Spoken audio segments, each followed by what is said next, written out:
যারা মাহফিলে আসে অনেক কোয়ালিফাইড পারসন মানুষ আছে যারা বলে আসলে যারা বর্তমানে জালসায় যায় এদের মতো পাগল আর নয়। আরে বাবা, আজকে আপনাদেরকে বলে দিয়ে যায় যারা নবীর মাহফিলে যায় এদেরকে তুমি কি পাগল বলবা? আবার নবী নিজেই পাগল বলেছে, জোরে বলেন সুবহানাল্লাহ। কারণ নবীর প্রেমিক যারা হয় তারা বাবা পণ্ডিত হইলেও জগতের মানুষ তাদেরকে পাগল বলে আখ্যায়িত করে, জোরে বলেন সুবহানাল্লাহ। যেই বেলাল আমার নবীর প্রেমে পাগল ছিল ওই বেলালকে পাগল বলা হয়েছিল। যেই হযরতে ওয়াইস করনী যে নবীর প্রেমে পাগল ছিল জগতে তাকে পাগল বলা হয়েছিল। হযরতে ওমর ফারুক নবীর প্রেমে পাগল ছিল তাকে পাগল বলা হয়েছিল। যারা নবীর প্রেমে পাগল হয় তাদেরকে আমার আল্লাহ তাবারক তাআলা জান্নাতি সার্টিফিকেট দিয়ে দেয়। এইজন্য অনেক মানুষ আছে যারা আমাদেরকে পাগল বলে, আমরা পাগল বলিয়া এই জায়গায় এসেছি। এই জায়গায় আসলে কতটা লাভ একটু জানিয়ে দেয়া। আমার নবী বলেছে যেই জায়গা আল্লাহ এবং রাসূলের আলোচনা হয় ওই জায়গাটা দুনিয়াবি আর জায়গা থাকে না, ওই জায়গাটা জান্নাতি বাগান আল্লাহ তৈরি করে দেয়, জোরে বলেন সুবহানাল্লাহ। আজকে যে জায়গা আমরা বসে আছি এই জায়গাটা হলো জান্নাতি বাগান। আজকে আমরা জান্নাতি বাগানে বসে আছি। আল্লাহ কিয়ামতে আমাদের জিজ্ঞাসা করবে, বান্দারে আজকে তোমাকে জগতের মধ্যে পাঠিয়েছিলাম, শক্তি দিয়েছিলাম, পাওয়ার দিয়েছিলাম, ক্ষমতা দিয়েছিলাম, চক্ষু দিয়েছিলাম, বুদ্ধি দিয়েছিলাম, যৌবন দিয়েছিলাম, সুন্দর চেহারা দিয়েছিলাম, তুমি আমার জন্য কি করেছ? তোমার জন্য অক্সিজেন বন্ধ করি নয়, তোমার জন্য খাবার বন্ধ করি নয়, তোমার পাটাকে আমি ল্যাংড়া করে দিই নয়, তোমার জবান থেকে কথা বন্ধ করে দিই নয়। বান্দা তুমি আমার জন্য কি করেছ একবার বলো। আমরা বলবো আল্লাহ কিছুই করতে পারি না। আল্লাহ বলবে ফেরেশতা জাহান্নামে নিয়ে যাও। আমরা বলবো আল্লাহ গো আপনি বলে দিয়েছেন জান্নাতের স্বাদ যে একবার পেয়েছে তাকে আপনি কখনো জাহান্নামে দেবেন না। আল্লাহ বলবে বান্দারে জান্নাত তো তোকে আমি দিই না। আমরা বলবো আল্লাহ জগতের মধ্যে যে জায়গায় নবী এবং আপনার আলোচনা হয় ওই জায়গাটাকে জান্নাতি বাগান বলেছে। আমরা ওই জান্নাতি বাগানে গিয়েছিলাম, আল্লাহ গো জান্নাতের স্বাদ আমরা পেয়েছিলাম, জান্নাতি খুশবু পেয়েছিলাম, জান্নাতে রহমত আমরা পেয়েছিলাম। আল্লাহ বলবে বান্দা ওই জান্নাতে মাহফিলে যাওয়ার কারণে আমি তোমাদের জীবনে গুনাহ খাতা maaf করে আমি তোমাকে জান্নাতি বানায়া দিলাম। যারা জান্নাতি হয়, যারা জান্নাতি খুশবু পায় তাদেরকে আমি কোনোদিন জাহান্নামে দিই না। বাবারা আজকে এটা হলো জান্নাতি বাগান। জান্নাত শব্দের অর্থ হলো, জান্নাত শব্দটা হলো আপনার আরবি শব্দ, বেহেশত শব্দটা হলো ফারসি শব্দ, স্বর্গ শব্দটা হলো বাংলা শব্দ। বাবারে জান্নাত শব্দের অর্থ হলো বাগান, তবে সব বাগানকে জান্নাতি বলা যাবে না। এখন লিচুর বাগান আছে, আমের বাগান আছে, এই বাগানকে জান্নাতি বাগান বলা যাবে না। যেই জায়গা নবীর মাহফিল হয়, যেই জায়গা আল্লাহর প্রশংসা হয়, গুণকীর্তন হয়, ওই জায়গাটাকে জান্নাতি বাগান বলা হয়। বাপজি ভাইরা, আমার মায়েরা, আজকে এই জায়গা আমরা এসেছি বহু আলেম ওলামার কাছ থেকে আমরা ওয়াজ তাকরীর শুনেছি। যার কাছ থেকে সামান্যতম একটা কথা আমি নিয়ে নেব, ওই কথাটাকে যদি আমি আমল করতে পারে এই জগৎ মঙ্গল হবে, পরের জগৎ মঙ্গল হবে। একবার জোরে বলেন না সুবহানাল্লাহ, সুবহানাল্লাহ। এই জগৎ মঙ্গল হবে, পরের জগৎ মঙ্গল হবে। বর্তমানে আমরা নেকি করছি না গুনাহ করছি, আর একে অপরের হক মারার পরেও যে আমরা শান্তিতে আছি, মনের দিক থেকে কোনো শান্তি নাই, কিন্তু জগতের মধ্যে যে শান্তি, টাকা পয়সা ধন সম্পদ যে ব্যবহার করে যে শান্তি, সেইটা আমরা পেয়ে যাচ্ছি। আর রাত্রি বেলায় আমরা নিজেরাই কনফিউজ হয়ে যাচ্ছি যে ভালো করছি না খারাপ করছি। খারাপের অ্যানসারও আসছে না আর ভালোর অ্যানসারও আসছে আসছে না, মানে মন আমাদের দিতে পারছে না। কেন? বর্তমান সিচুয়েশন ওই রকম হয়ে গেছে। জামাই গেছে শ্বশুর বাড়িতে, এখন শ্বশুর বাড়ি যাওয়ার পরে এখন শাশুড়ি বলছে বাবা বসো, বলে বসবো না, বাড়ি চলে যাবো। তো বলছে চারটি খাওয়া দাওয়া করে যাও। তো এখন জামাই বলছে যখন দিবেন তো দেন। এখন শাশুড়ি খেতে দিয়ে যায় তো ভাত, সবজি, ডাল আর গোশত, তাও আবার মুরগির। যে শাশুড়ি যার আছে সেই জানে যে শাশুড়ি জামাইকে না খেয়ে বাড়ি যেতে দিবে না। তো এখন জামাই বলছে মা গো, এ ভাত দিলেন, সবজি দিলেন, ডাল দিলেন, ঠিক আছে, তো মুরগির গোশত করা কি দরকার ছিল? তো এখন শাশুড়ি বলছে বেটা আমার বাড়িতে 15 থেকে 16টা মুরগি আছে, তো একটা কাটলাম তো কি হইলো জানবো, শিয়াল কুকুরে খেয়ে নিয়েছে। একটা কাটলাম তো কি হলো জানবো, শিয়াল কুকুরে খেয়ে নিয়েছে। তো এখন জামাই চিন্তা করছে যে আমাকে শিয়াল কুকুর বানাইলো না আসলে শিয়াল কুকুর দিয়ে উদাহরণ দিল, মানে ও রাগও করতে পারছে না আর ও রাগটা প্রকাশও করতে পারছে না। আমরা ওই রকম সিচুয়েশনে পড়ে আছি, না আমরা মসজিদে নেকির জন্য যেতে পারছি, না পরের হক মারা বন্ধ করতে পারছি। আমরা এই রকম জায়গাতে আছি, আমাদের মনটা এমন একটা জায়গায় পৌঁছে গেছে, না পারছে ভালোর বিচার করতে আর না পারছে খারাপিটা ছেড়ে দিতে। আমরা বাবা এই সমস্ত জায়গায় পড়ে আছে। তবে আপনার জীবন যদি পরিবর্তন করতে চান, আপনি রাত্রি বেলায় বসে বসে শুয়ে আপনি যতই বলেন না কেন আগামী কাল থেকে আমার জীবন পরিবর্তন করব, আপনার জীবন পরিবর্তন হবে না, জীবনে পরিবর্তন হওয়া সম্ভব হবে না। তবে বাবা আমার নবীর মাহফিলে গাইলে জাহান্নামের আলোচনা শুনতে পাবে, জান্নাতের আলোচনা শুনতে পাবে, বেহেশতের আলোচনা শুনতে পাবে, নবীর কাহিনী শুনতে পাবে, আমার নবীর সাহাবীদের কাহিনী শুনতে পাবে। আপনার জীবন পরিবর্তন হবে, নচেত পরিবর্তন হওয়া সম্ভব নয়। কবরের ভয় আপনার মধ্যে থাকতে হবে, জাহান্নামের ভয় আপনার মধ্যে থাকতে হবে, মরণের ভয় আপনার মধ্যে থাকতে হবে। মরণের ভয় যদি আপনার মধ্যে না থাকে আপনার জীবন কখনো পরিবর্তন হবে না। কারণ আমার নবী বলে দিয়েছে বান্দারে আজকে মরণকে তুমি যদি প্রতিনিয়ত 70 বার করে স্মরণ করো, আমার আল্লাহ তাবারক তাআলা তোমাকে শহীদের দরওয়াজা দান করবে। জোরে বলেন সুবহানাল্লাহ।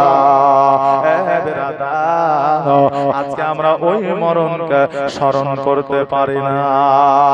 রাস্তা দিয়ে যুবক এমন ভাবে বাইক নিয়ে চলে মনে হয় এরা জিন্দেগিতে জীবনে কোনোদিন মরবে না।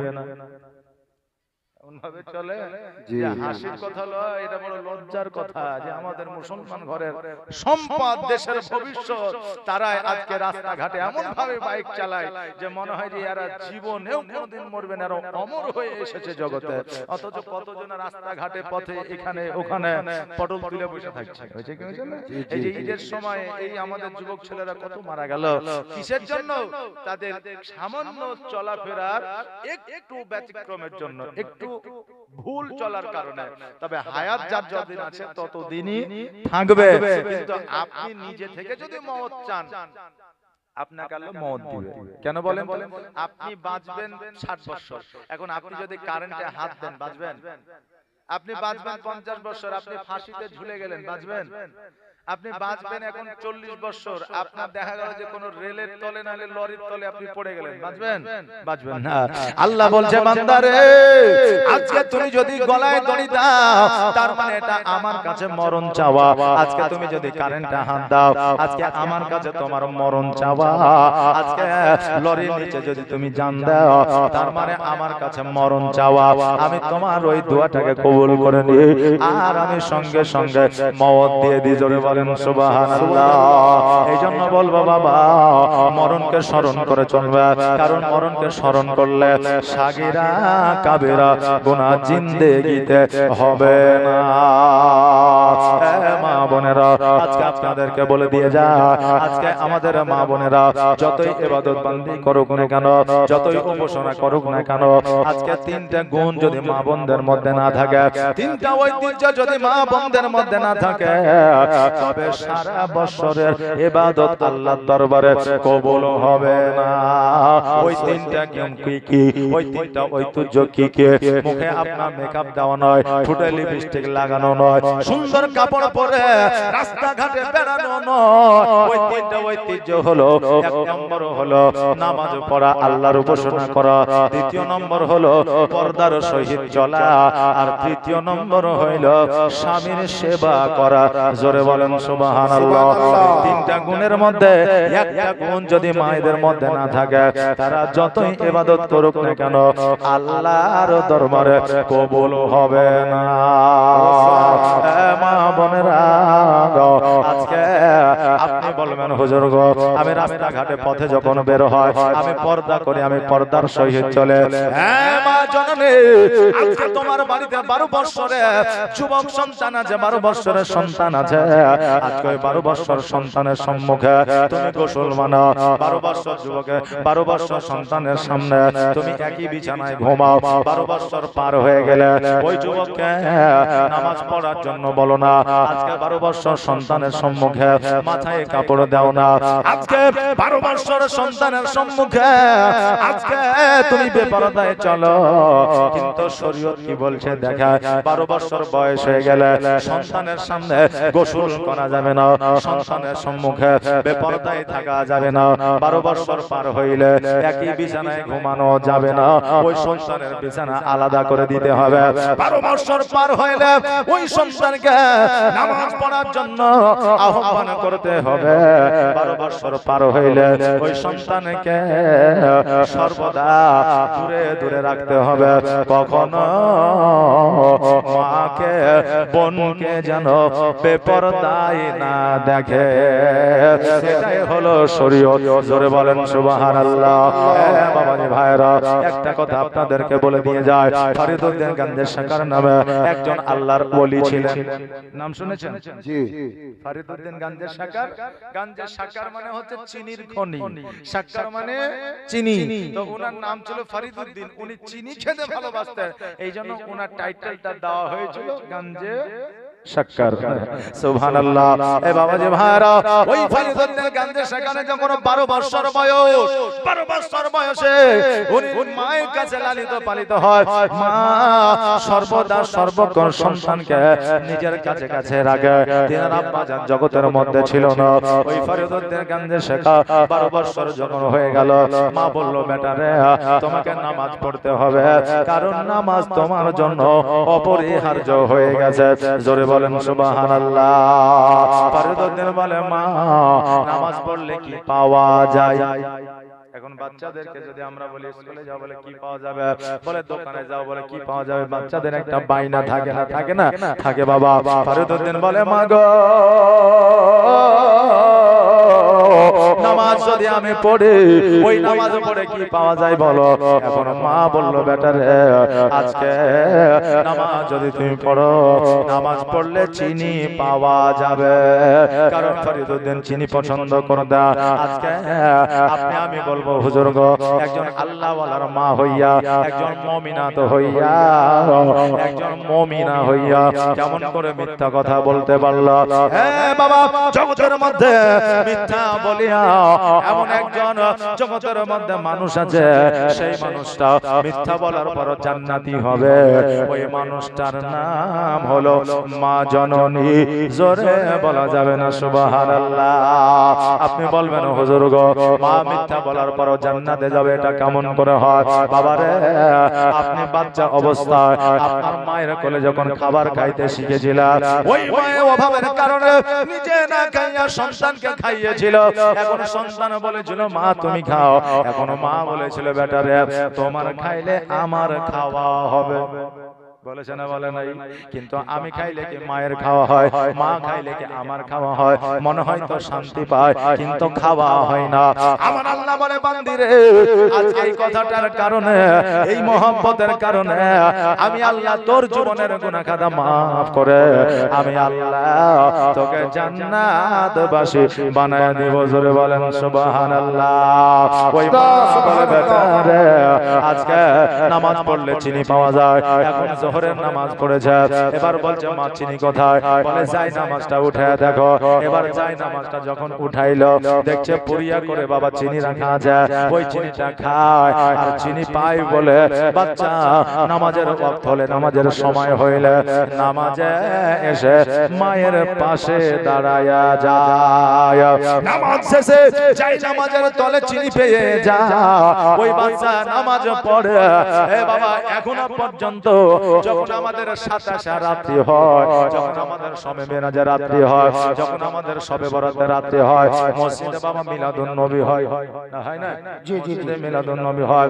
এখন কমিটির লোকেরা জিলাপি নিয়ে আসে, আপনার বাতাসা নিয়ে আসে, তারপরে মিষ্টি নিয়ে আসে, যার যেমন ক্ষমতা হয় সে তেমন বাবা সিন্নি নিয়ে আসে। দেখবেন ওই জায়গায় বাচ্চা বাচ্চা ছেলেরা গিয়ে হাজির হয়। ওইভাবে বাচ্চাদেরকে নামাজের দিকে আগ্রহী করতে হবে, মসজিদের দিকে যাওয়ার জন্য প্রস্তুত করতে হবে।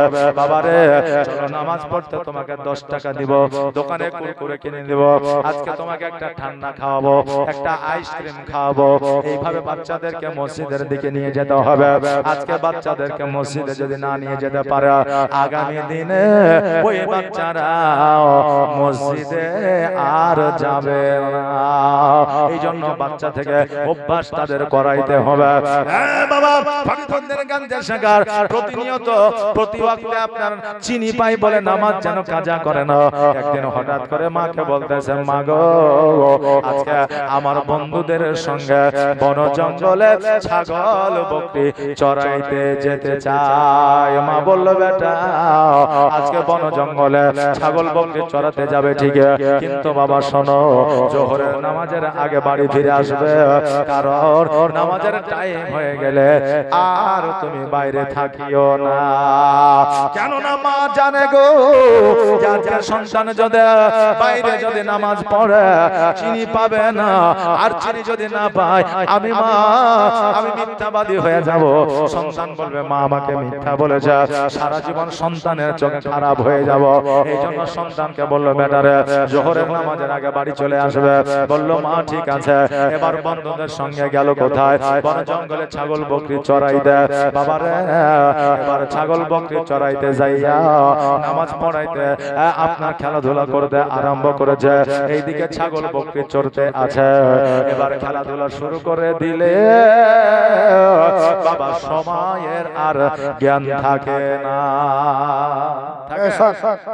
বাচ্চারা সকালবেলায় বাড়ি থেকে বার হয়ে গেলে এখন রাস্তাঘাটে পথে যদি খেলাধুলা করে তো মাকে নইলে বাপকে গিয়ে আনতে হয়, কারণ খেলাতে এত মত্ত হয়ে যায় যে তাদের খাওয়ার কথা মনে থাকে না, বাড়ি যাওয়ার কথা মনে থাকে না।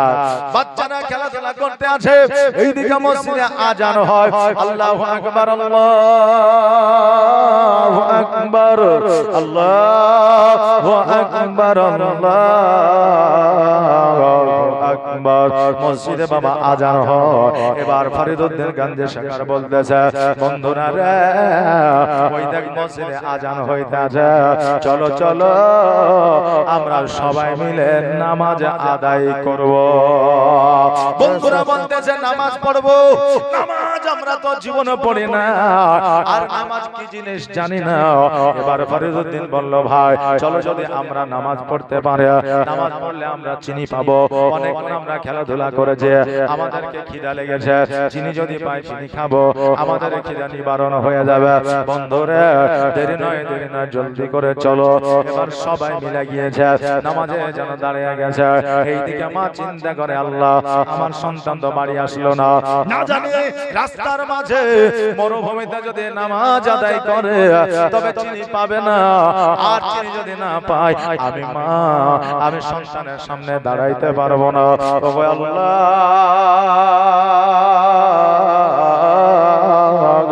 তুমি হলে ইজ্জতের মালিক, তুমি হলে ইজ্জতের মালিক। আল্লাহ গো আমার ইজ্জতটা তুমি বাঁচায়া নিও।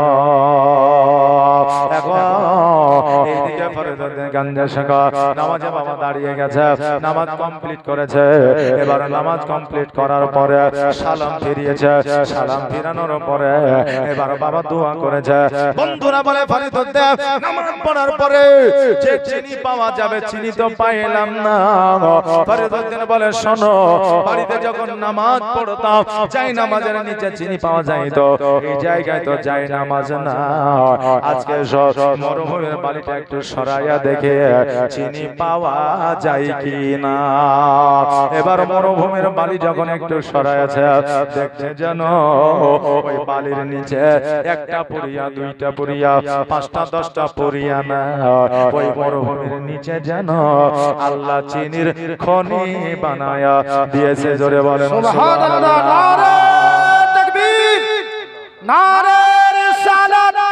হযরত আল্লামা মাওলানা ফিয়াজুল ইসলাম চিশতি, নারে তাকবীর, নারে রিসালাত। ইয়া রাসূলুল্লাহ। এ বাবাজি ভাইরা, ওই জায়গাতে একটা 10টা 15টা পুরিয়া ওই মরুভূমির নিচে যেন আমার আল্লাহ তাবারক তাআলা চিনির খনি দিয়ে দিয়েছে। এবার সবাই পেট পূরণ করে চিনি খেয়ে যায়। এবার বলছে বন্ধু এসব পকেটে আমরা ভরে নিয়ে। এবার ফরিদুদ্দিন গাঞ্জা শেখার বলে শোনো রে, নামাজ পড়লে চিনি পাওয়া যায়, পকেটে ভরার দরকার নাই। এবার বাবা সন্ধ্যাবেলা যখন বাড়ি যাইতে আছে, বাড়িতে যখন যাইতে আছে, এবার আমার মা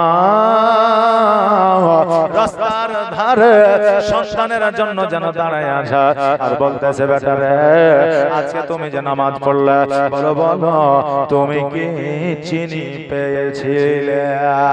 ফরিদুদ্দিন বলে মা গো, আমি এত চিনি পেয়েছি গো মা, আমি এত চিনি পেয়েছি আমরা খেয়ে শেষ করতে পারি না। মা জোরে সুরে বললেন আলহামদুলিল্লাহ। বলে বেটা আজকে চিনি যে পেয়েছ, এই চিনি তুমি কেমন করে খেয়েছ? ফরিদুদ্দিন বলে মা আজকে যে চিনি আমি বাড়িতে খাইতাম, ওই চিনির যে স্বাদ ছিল, আজকে মরুভূমিতে যে চিনি খাইলাম এর চাইতে 1000 গুণ বেশি স্বাদ পাওয়া গেল। জোরে বলে সুবহানাল্লাহ। বাবাজি ভাইরা, নবীর প্রতি যদি মহব্বত থাকে আর যদি নামাজের প্রতি ভক্তি থাকে, আল্লাহর কাছে যেটা চাইবো সেটাই পাবো। এই জন্য আমার নবী বলেছে, হে আমার উম্মত উম্মতিরা, তোমরা মসজিদে যাও নামাজ পড়ার জন্য, তোমরা নামাজ পড়ে আল্লাহকে খুশি করো। সোনা পাওয়ার জন্য নামাজ পড়িও না, মানুষকে খুশি করার জন্য নামাজ পড়িও না, সেক্রেটারি হওয়ার জন্য নামাজ পড়িও না, আপনার ক্যাশিয়ার হওয়ার জন্য নামাজ পড়িও না, লোক দেখানোর নামাজ পড়িও না, বৌমা সন্তানের জ্বালায় পড়িয়া মসজিদে যাইয়া নামাজ পড়িও না। আজকে সুন্দরী বউ পাওয়ার জন্য মসজিদে নামাজের জন্য যেও না, আল্লাহকে রাজি ও খুশি করার জন্য যাও। আল্লাহ যদি রাজি ও খুশি হয়ে যায়, সারা জাহান তোমার হয়ে যাবে, কারণ আল্লাহ সবকিছুর মালিক। আল্লাহর কাছে যেটা চাইবা সেটাই তুমি পাইবা। জোরে বলেন সুবহানাল্লাহ। আজকে বাবা আমরা মসজিদে যাই নামাজ পড়ার জন্য, এক একজন এক এক নিয়াতে যাই। এই যে যাই কে যাই না, কেউ যায় মসজিদের সেক্রেটারি হব বলে 5 ওয়াক্ত নামাজ পড়লে আমাকে হয়তো মোড়ল বানাবে বাবারে। আবার যুবকেরা অনেকে মসজিদে যায়, সুন্দর পরিবারে বিয়ে হবে আমাকে ভালো বলবে। আবার কেউ রিটায়ার্ড হয়ে বাড়িতে বসে আছে, ছেলে বৌমা বলতেছে আব্বা গো এখন তো পেনশন পান, রিটায়ার্ড হয়েছে, মসজিদে যান, বাড়িতে কেন বসে আছে? ওই আপনার বুড়া, ওই 60 বছরে আপনার বান্দা মসজিদে ছেলে বৌমার জ্বালাতে, আজকে ও যদি নিয়াত করে নামাইতুন উসাল্লিয়া লিল্লাহি তাআলা রাকাতের সালাতে বা আরবা রাকাতের সালাতে, নামাজ হবে, নিয়াত হবে আরবি, কিন্তু তার অটোমেটিক ট্রান্সলেশন নিয়াত হয়ে যাবে। আজকে নিয়াত হবে তার এই রকম, নামাইতুন উসাল্লিয়া লিল্লাহি তাআলা রাকাতের সালাতে, ছেলে বৌমার জ্বালাতে, আমিও পারি না তারাও ছাড়ে না। আল্লাহু আকবার। জি জি জি মানে আরবি নিয়াত করলো ট্রান্সলেশন হয়ে যায়, তার মানে তার মনের উদ্দেশ্য নিয়াত হলো আলাদা। তো তুমি যতই আরবি নিয়াত করো না কেন অটোমেটিক বাংলায় ট্রান্সলেশন হয়ে যাবে, বুঝলেন না? এই জন্য বাবা আল্লাহকে রাজি করার জন্য মসজিদে যাও, আল্লাহকে খুশি করার জন্য মসজিদে যাও। আমার নবীর প্রতি মহব্বত করো, আমার নবী যদি খুশি হয়ে যায় আমার আল্লাহ খুশি হয়ে যাবে।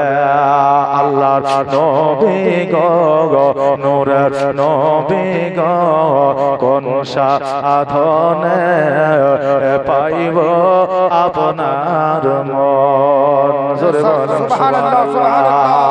আল্লাহর নবী গো নূরের নবী গো কোন সাধনে পাইব আপনার মন। আর পাইলে আপনার দর্শন ধন্য হইবে আমার জীবন।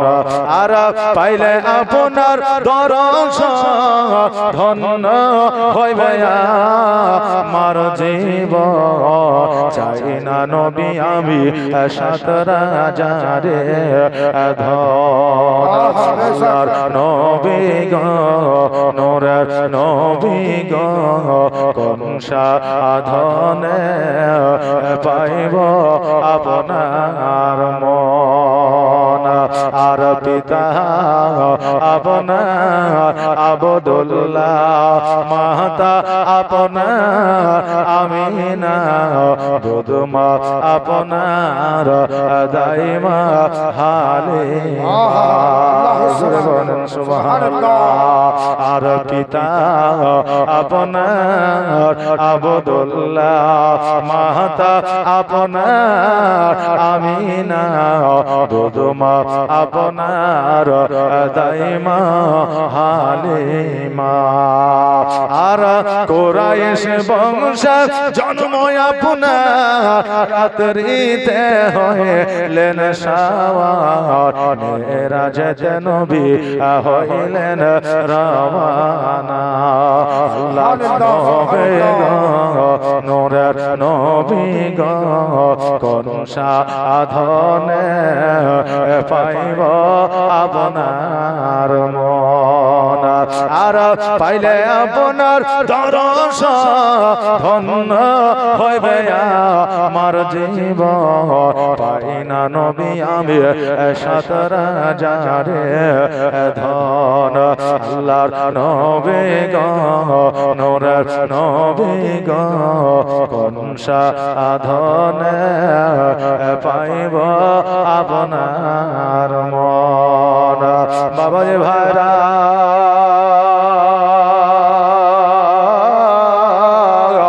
আজকে ফরিদউদ্দিন গঞ্জের সাগরের মা আল্লাহর দরবারে শুকরিয়া আদায় করলেন। বলে আল্লাহ গো আজকে আমার ইজ্জত মান ও সম্মানকে বাঁচিয়ে নিয়ে যাও। আল্লাহ আজকে আমার সন্তান যখন নামাজ কাজা করে না, ওগো আল্লাহ আজকে আমার সন্তানকে তুমি কবুল করে নাও। আহারে আজকে ওই ফরিদউদ্দিন গঞ্জের শাখা এত আল্লাহর ইবাদত উপাসনা বান্দাই করেছিল, ওই সন্তান আল্লাহর ইবাদত বান্দাই করিয়া আল্লাহর ওলি হইয়া ছিল। জোরে বলেন সুবহানাল্লাহ। বাপজি ভাইরা আজকে জগতের মধ্যে যারাই প্রফেসর হয়েছে, যারাই ডাক্তার হয়েছে, যারাই মাস্টার হয়েছে, যারাই উকিল হাকিম হয়েছে, যারাই পয়গম্বর হয়েছে, যারাই জগতের মধ্যে আজকে ওলিয়া উলিয়া হয়েছে, যারা মুমিনত্ব অর্জন করেছে, যারা আলেম ওলামা হয়েছে, তারা মায়ের দুয়ায় হয়েছে। মায়ের দোয়া ছাড়া পপুলারিটি অর্জন করা কারো দ্বারা সম্ভব নয়। জগতের মধ্যে আমরা এটাই জানি, জগতের মধ্যে আমাদেরকে আল্লাহ তাবারাক তাআলা পাঠিয়েছে একটা মাত্র উদ্দেশ্যে, সেটা হলো আল্লাহর উপাসনা বান্দেগি করা। এটাই তো জানি নাকি জি? আমরা এটাই জানি যে আল্লাহ আমাদের জগতে পাঠিয়েছে শুধুমাত্র আল্লাহর ইবাদত বান্দেগি করার উদ্দেশ্যে, নাকি বলে? আজকে বহু ওয়াজ শুনেছে, আজকে আমার কাছ থেকে একটু শুনে যাও, আল্লাহ যদি আমাদেরকে শুধুমাত্র উপাসনার জন্য জগতে পাঠাইতে, তবে আল্লাহ শুধু ইবাদত করতে বলতেন, বাকি যা খুশি তাই করো বলতেন। কি বলতেন? নাকি আল্লাহর ইবাদত করলাম, বাড়িতে এসে সুদ খাইলাম, নামাজ কবুল হইতো। আজকে নামাজ পড়লাম, বাড়িতে এসে ভাইয়ের হক মেরে খাইলাম, আজকে নামাজ পড়লেই তো কাজ ছুটি হইতো, নাকি? শুধুমাত্র আল্লাহর উপাসনার কারণে যদি জগতে পাঠাইতো, বাবারে আল্লাহর ইবাদত বান্দে করার জন্য আপনার লোকের অভাব ছিল না, জিনেদের অভাব ছিল না, ফারিস্তাদের অভাব ছিল না, গাছপালার অভাব ছিল না, নদী নালার অভাব ছিল না। এদেরকে যদি আমার আল্লাহ বলতো তোমরা আমার উপাসনা করতো, এরা আল্লাহর উপাসনা করতো। আজকে বাবা জগতের মধ্যে আমাদেরকে পাঠিয়েছে, মানুষ হইয়া মানুষকে মহব্বত করতে বলেছে, পাড়া প্রতিবেশীর সঙ্গে সৎ ব্যবহার দেখাইতে বলেছে, আজকে ভাইদের সঙ্গে মহব্বত নিয়ে চলাফেরা করতে বলেছে, পিতামাতার খিদমত করতে বলেছে। আজকে আমার আল্লাহ তাবারক তাআলা বলেছে, একে অপরের হক বুঝাইয়া দাও, তারপরে মসজিদে আসো নামাজ পড়ার জন্য, আমি তোমার নামাজ আমি আল্লাহ কবুল করব। বাবারে সবচাইতে বড় ইবাদত হলো মানুষ হইয়া মানুষকে মহব্বত করা। জোরে বলেন সুবহানাল্লাহ।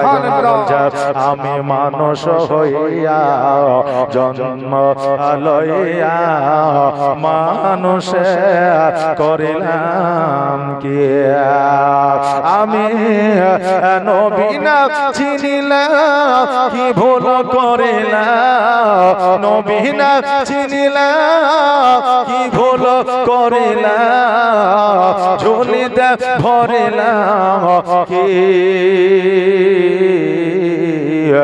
আমি মানুষ হইয়া জন্ম লইয়া মানুষে করিলাম কে।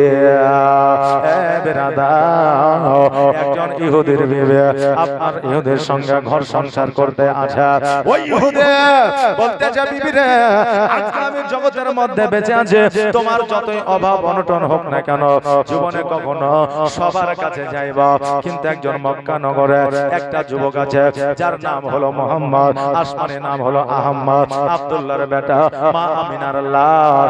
ওই যুবকের কাছে কখনো তুমি যাইবা না, খেতে পাও আর না পাও। এখন বিবি বলছে কেন? বলে বিবি শোনো রে, আজকে ওই যুবকের কাছে যে যায় তাকে নাকি মুসলমান বানায় আহারে। ওই ইহুদি বিবি বলল, শোনা আজকে আপনি যতদিন পৃথিবীর মধ্যে বেঁচে আছেন, যতদিন পৃথিবীর মধ্যে হায়াতে আছেন, স্বামী গো আমি আপনার কথা অমান্য করিব না। মা বোনেরা কান দিয়ে শুনে নে, আজকে আপনার স্বামী যতই খারাপ হোক না কেন, আজকে আপনার স্বামী মদখোর হোক না কেন, আজকে আপনার স্বামী জুয়াখোর হোক না কেন, আজকে আপনার স্বামী খারাপ হোক না কেন, আপনার জন্য আপনার স্বামী হলো রাজা মহারাজা। এই জন্য আপনার স্বামী যে অর্ডারটা করবে আপনাকে মানতে হবে, শুনতে হবে, এটাই হলো তোমার দায়িত্ব। জোরে বলেন সুবহানাল্লাহ। তবে এখন স্বামী যদি হারাম কাজের দিকে আপনার বিবিকে যদি অর্ডার করে, আদেশ করে, তবে ওই স্বামীর জন্য বিচার করা তোমার জন্য প্রযোজ্য আছে। একবার জোরে বলেন নাউজুবিল্লাহ। আজকে ওই ইহুদি বলল, স্বামী গো আপনি যতদিন পর্যন্ত জগতে আছেন আমি ওই মুহাম্মদের কাছে যাব না।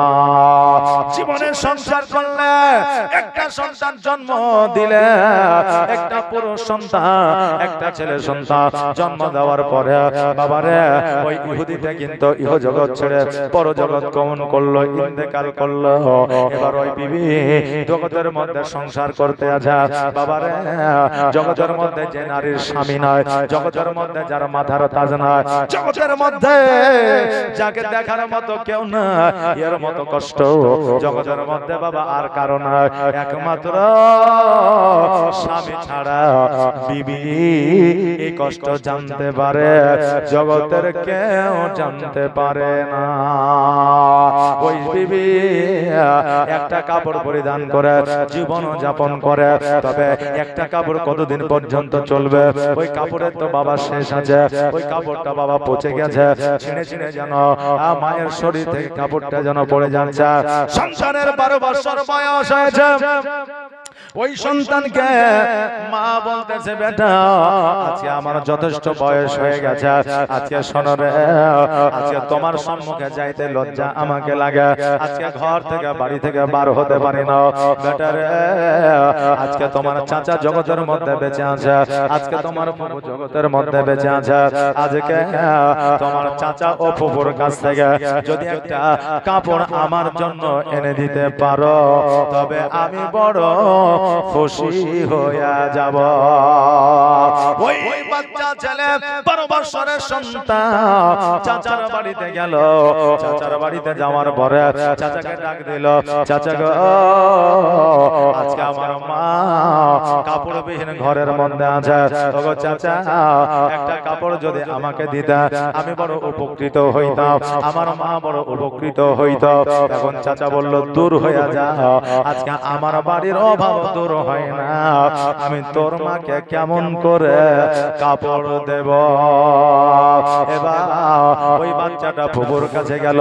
এখন ফুপুর কাছে যাওয়ার পরে ওই ফুপু বলতেছে, আমারও সংসার চলে না, আমি তোর মাকে কেমন করে কাপড় দেব। বাবা, আজকে জগতের মধ্যে আপনি আছেন তাই আপনার বিবির মান আছে, আপনি আছেন তাই আপনার বিবিকে আপনার ভাই দেখতে পারে, আপনার বোন দেখতে পারে।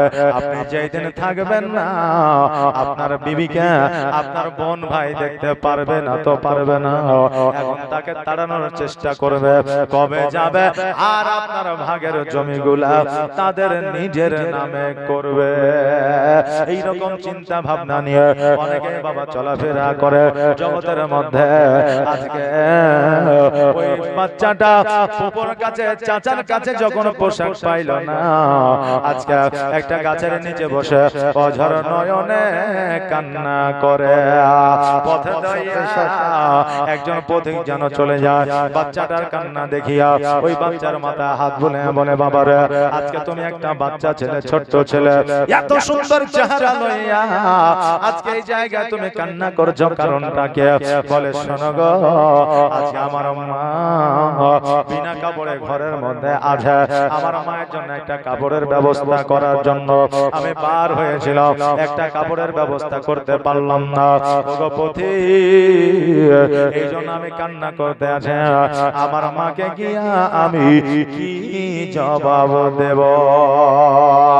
ওই পথিক বলল, বাবা শোনো, আজকে জগতের যার কাছে যাও না কেন, কেউ তোমাকে পোশাক দেবে না, তবে মক্কা নগরে এমন একটা যুবক আছে যার নাম হলো মোহাম্মদ, মা আমিনার বেটা, তার কাছে গেলে তোমাকে পোশাক দেবে, কাপড় দেবে, কখনো ফিরাইয়া দেবে না।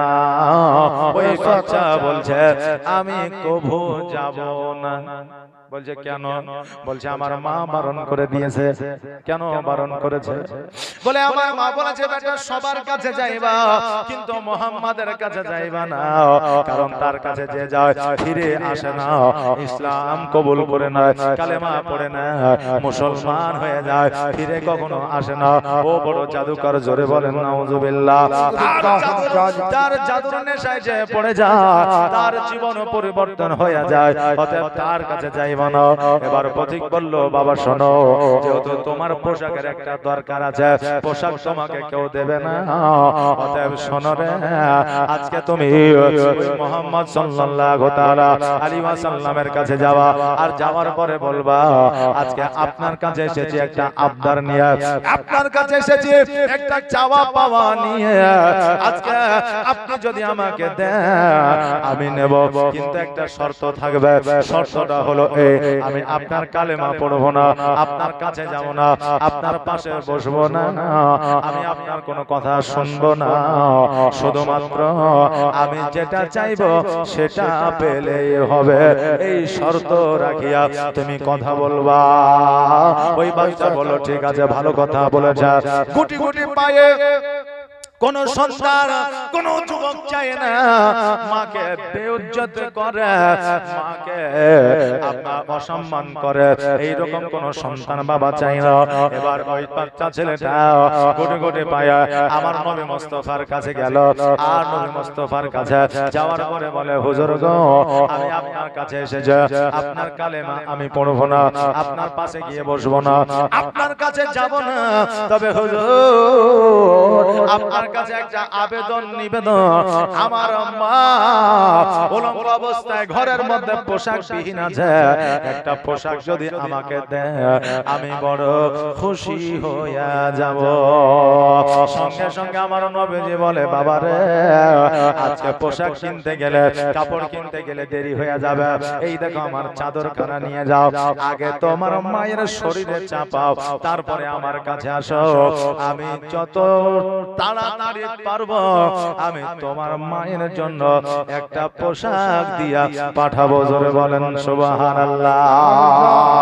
বলেন শোনো, আমি আপনার পোশাক নেব কিন্তু কালিমা পড়তে পারবো না। নবী আমার বলে বাবারে, আজকে কালিমা তোমাকে পড়তে হবে না, আমার কাছে আসতে হবে না, আজকে আমার পাশে তোমাকে বসতে হবে না, কোরআন তেলাওয়াত শুনতে হবে না, আগে তোমার মায়ের কাছে গিয়া আমার চাদর খানা দিয়া দাও। জোরে বলেন সুবহানাল্লাহ।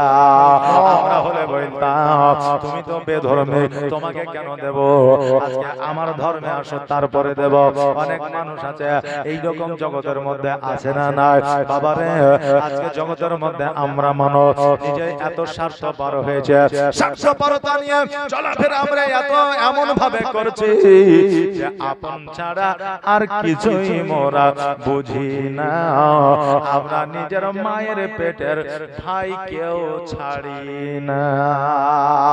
আহারে বাবা, আজকে আপনাদেরকে বলে দিয়ে যা, আমরা এমনই অন্যায়ের পথে আমরা পথিক হয়ে গেছি যে ন্যায়ের পথ আর আমরা দেখতে পাই না। আমার আল্লাহ বলে দিয়েছেন খুলিকাল ইনসানু দাইফা, আল্লাহ বলে বান্দারে তোমাকে আমি অতি দুর্বল করে জগতের মধ্যে পাঠিয়েছে, একটা সময়সীমা লিপিবদ্ধ করে দিয়ে পাঠিয়েছে, আজকে তোমার সময়সীমা যখন সমাপ্ত হয়ে যাবে, আজকে জগতের মধ্যে তোমার টাইম যখন শেষ হয়ে যাবে, আমি আল্লাহ তোমার মওত ঘটাবো। জোরে বলেন সুবহানাল্লাহ। আরে বাবা, কার কখন মওত হবে কেউ বলতে পারবে না, কার কোথায় কবর হবে কেউ বলতে পারবে না, কার কোথায় গোরস্থান হবে কেউ বলতে পারবে না, তবে এটাই যখন আমরা বলতে পারবো না, শেষ ঠিকানা যখন বলতে পারবো না, লাস্ট স্টপেজ যখন আমরা দেখতে পাবো না, তবে মোদের এত কিসের বড়াই যেন বলছে কোন জমিনের মাটি আমার হবে গোরস্থান, কোন জমিনের মাটি আমার হবে গোরস্থান, কাদের চোখের জলে আমি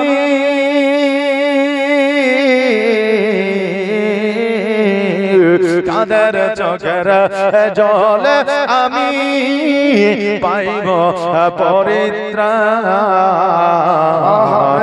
কোন জমিনের মাটি আমার হবে গোরস্থান, কার কাঁধে চড়ে আমি কবর দেশে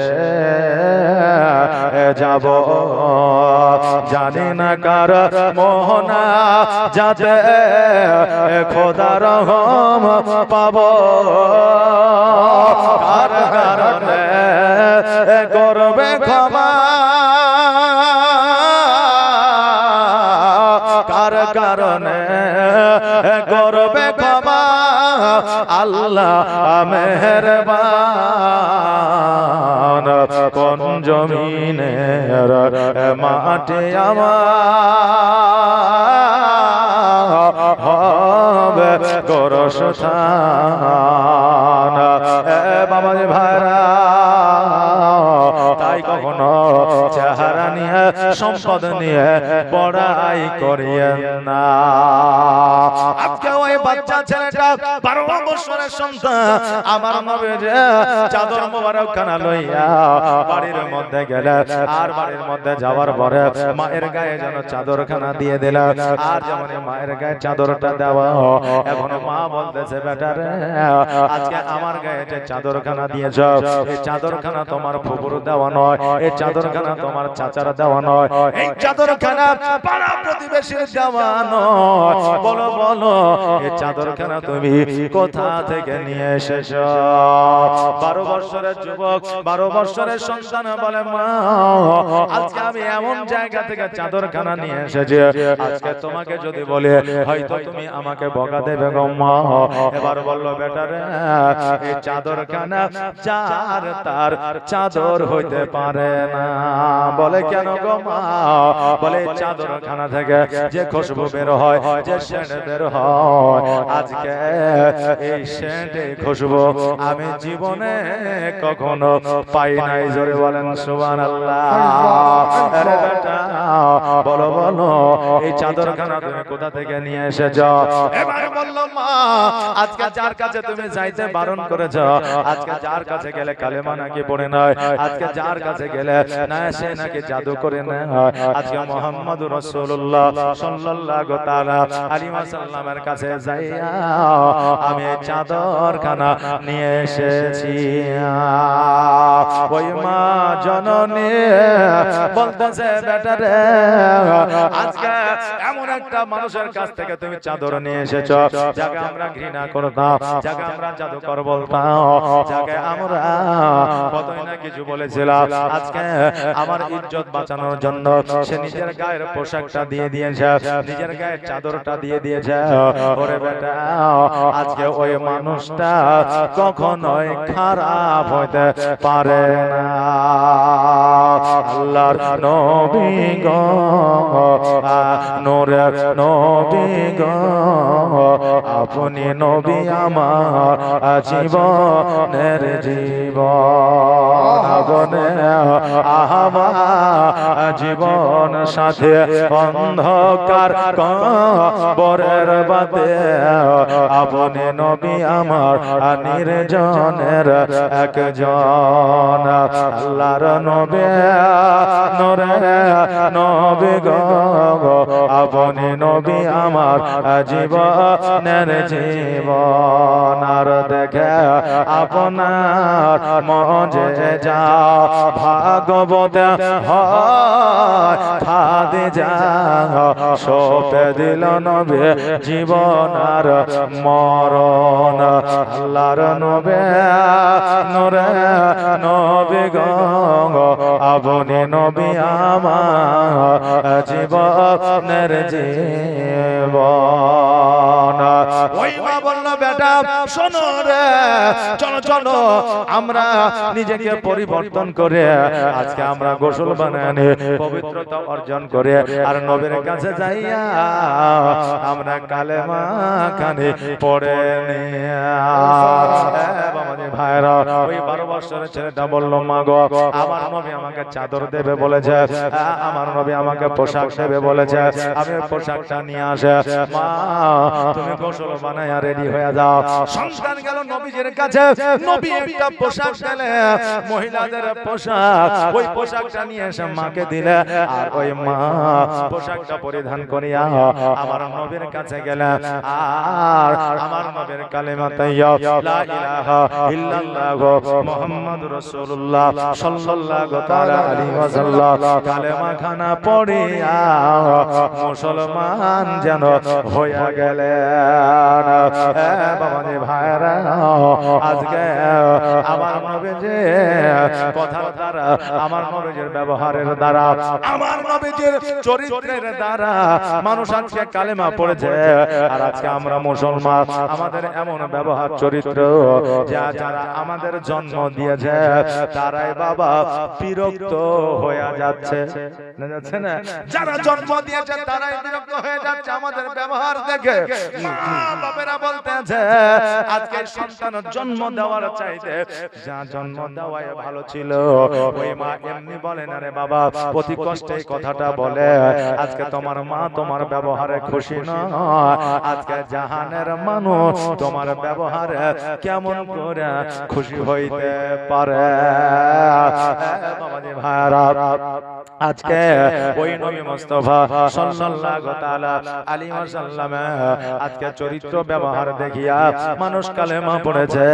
আর আমার নবীজি নিজের চাদর মুবারক খানা ওই মহিলাকে দান করেছে, পোশাক দান করেছে। আজকে বাপজি ভাইরা, আমার নবীজি মা বোনদের মান ও সম্মান ইজ্জত বাড়িয়েছে, এত মান সম্মান ইজ্জত বাড়িয়েছে। আমার মায়ের পায়ের নিচে খোদ আল্লাহর জান্নাত দিয়েছে। জোরে বলেন সুবহানাল্লাহ, সুবহানাল্লাহ। আজকে নিউ কোয়ালিফাইড সব ছেলেদের যুবকদের যদি জিজ্ঞাসা করা হয়, বলো বলো আজকে নারীদের সম্মানকে বাড়াইলো, বলবে স্বামী বিবেকানন্দ, নইলে বলবে শরৎচন্দ্র, নইলে বলবে রবীন্দ্রনাথ ঠাকুর, নইলে বলবে বিদ্যাসাগর। কিন্তু আমার নবী মুস্তাফা সাল্লাল্লাহু তাআলা আলাইহি ওয়াসাল্লাম আজকে থেকে 1442 হিজরি আগে বাবারে এই নারীদের মান ও সম্মান বাড়িয়েছে। জোরে বলেন সুবহানাল্লাহ।